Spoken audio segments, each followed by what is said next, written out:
comme je l'ai fait il y a quelque temps sur l'idolâtrie moderne, je vais commencer une micro-série sur le rejet et l'esprit de rejet. Gloire à Dieu. Donc on va parler dans cette micro-série du rejet, comment identifier le rejet et comment guérir du rejet, sur la base des Écritures évidemment. Moi je fais toujours, ce sont des thèmes en fait qui peuvent être des thèmes de psychologie, mais je vais les faire en fait, les aborder en rapport avec les Écritures, gloire à Dieu. Ce que je trouve c'est vraiment passionnant et ça peut éventuellement servir à certains d'entre nous. Alléluia. Donc on va parler de l'esprit de rejet. Et premièrement, en fait, l'esprit de rejet se manifeste par un manque d'estime de soi, un manque de confiance en soi. On ne s'estime pas.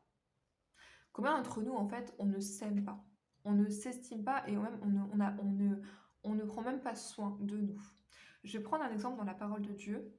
Aujourd'hui, je vais juste introduire mon sujet, c'est l'exemple de Méphibosheth. Méphibosheth était quelqu'un qui avait une piètre estime de lui-même. Et ça, c'est vraiment quelque chose qui peut nous bloquer dans toute notre vie, dans nos relations, dans notre destinée, dans nos projets. En fait, puisqu'on n'a pas d'estime de nous, eh bien, on n'arrive pas à se projeter, on n'arrive pas à entretenir des relations.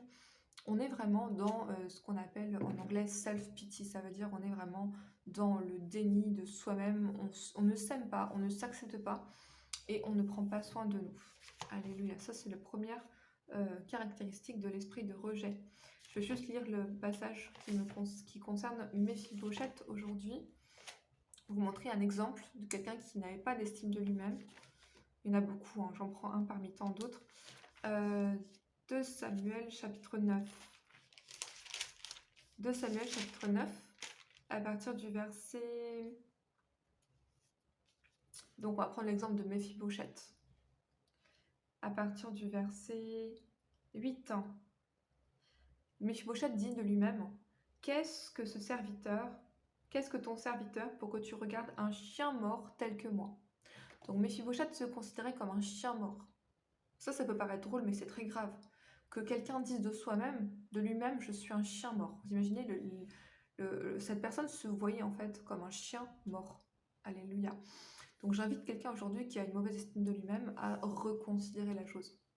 Mon objectif aujourd'hui, avec cette série, c'est qu'à la fin de cette série, vous arriviez à avoir une bonne estime de vous-même et que vous ne soyez plus en fait victime de l'esprit de rejet.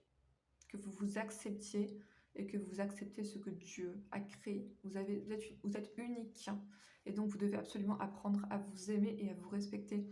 Donc je vous laisse relire ce passage dans 2 Samuel chapitre 9, quand David va inviter Méphibosheth, eh bien vous allez voir sa réaction et je vous dis à demain pour la suite.